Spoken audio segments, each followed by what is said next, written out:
Hey, I'm Dan, a senior product designer and UX career coach. And in this video, I'll talk about how content creation will help you to become a better UX designer and how to get started with content creation. So let's jump into it.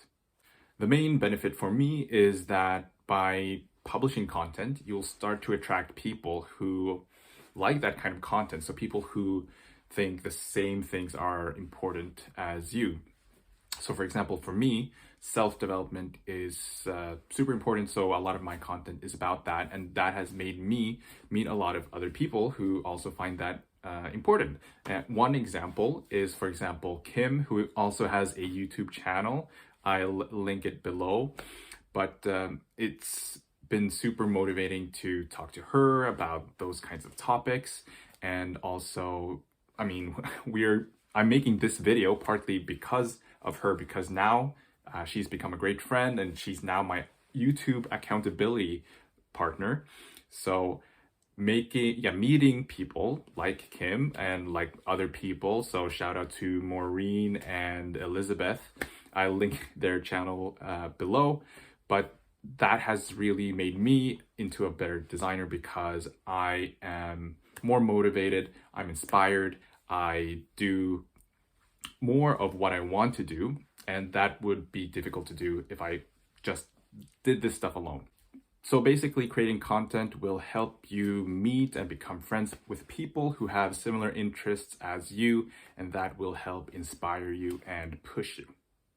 Another reason content creation helps you become a better UX designer is that by sharing your thoughts. So for example, I share my thoughts on Instagram and also YouTube.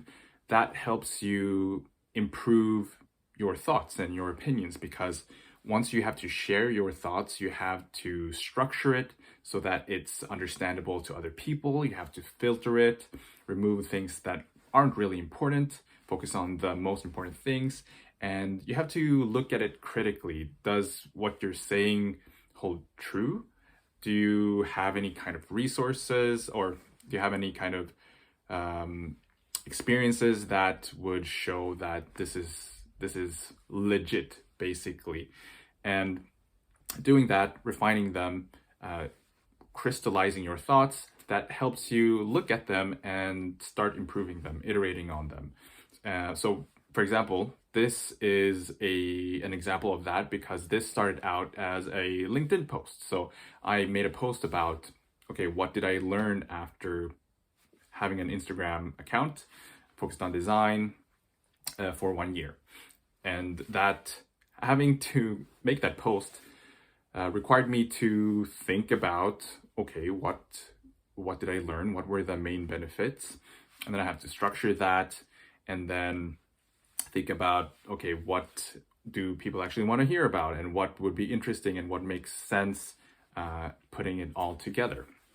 And then now I'm improving that and making that into a video so that it's accessible to more people, and hopefully helping more people get into content creation and becoming better UX designers.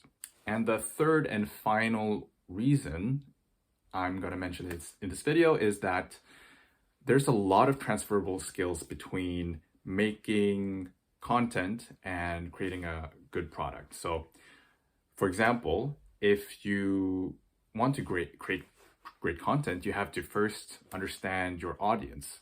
What are their goals? What are they trying to achieve? What are their pain points? And then you have to think about, okay, what can you do in order to help them? What can you do to deliver value? How do you communicate that value in a good way so that they can understand it, consume it? How do you differentiate yourself among all the other content creators? Why should they listen to you and not someone else? Or how can you attract people? How can you carve out a space for yourself? And then also, if you want to generate revenue, then you have to start thinking about, okay, what kind of business model are you going to have? So all of this really helps to create this holistic thinking, because you're the only one doing this. So you have to kind of think about the marketing, the design, the business. So you'll get a holistic perspective, something that oftentimes you will not have naturally when you're working in a company. Then you usually focus on your responsibilities, the design, but doing content creation really helps you to start training yourself into looking at things more holistically, which you can then bring into your work to understand how everything goes together, understand the system instead of just focusing on your small area. So if you've been thinking of creating content, see this as your sign to start doing it. And you should just start small to get things rolling. Don't really care about if it's bad or not. It's gonna be bad in the beginning because you don't know what you're doing. And just start, because I really liked what I read in the book, Share Your Work, I believe, link down below. But basically, in it, the author says that the real gap isn't between being mediocre and being great. The real gap is between not doing anything and doing something. So just start. Just start right after you finish this video. Just do something. The main reason people give for not starting creating content, even if they want to, is because there's already so much content. And I already mentioned that previously. But one easy thing you can do in order to make your content unique is to simply share your journey. So just start now and continue, and that will create this journey that will be super interesting to follow. So for example, I wished I had started super early. So even from when I was started university, so it would have been so interesting to follow me as I started off as a university student studying human-computer interaction, and then getting my first job, and then moving to Hong Kong, and then eventually getting a job at H&M Group, and then going from mid-level designer to senior designer. That would be so interesting. So don't be like me. Don't regret that you didn't start earlier. Just start now. And it might be bad. It's going to be bad. All right. It's going to be bad because you don't know what you're doing. But start now, and then you will improve through trial and error. And then you'll have this super interesting journey of how you got from where you are now to where you're going to be in the future.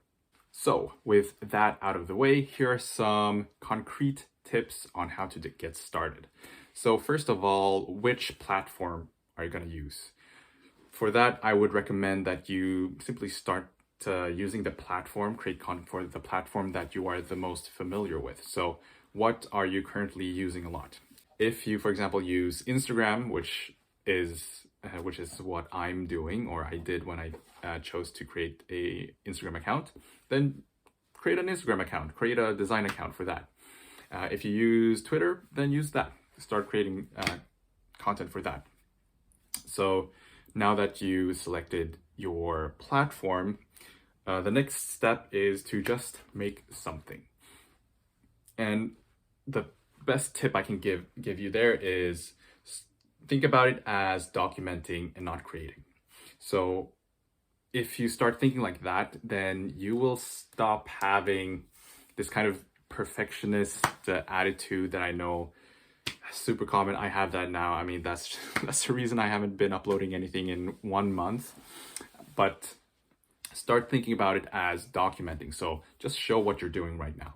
So maybe if you are taking a course, or you're reading a book, or you're doing something at work, or you have a side project, just talk about that. Just show something about that, and document how it's going. Just do that. And also, here's another tip: just do something. Don't worry about it being perfect. I mean, one problem I've had is that I've compared my videos with, people who have done YouTube for several years and have millions of subscribers. You're not the same. You just get started. It's kind of similar as startups comparing themselves with huge corporations.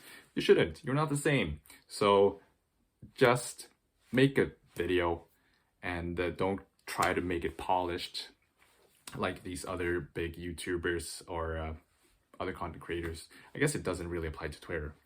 Maybe it does. I don't know. I don't use Twitter. That's why I don't have a big Twitter account. But that's besides the point.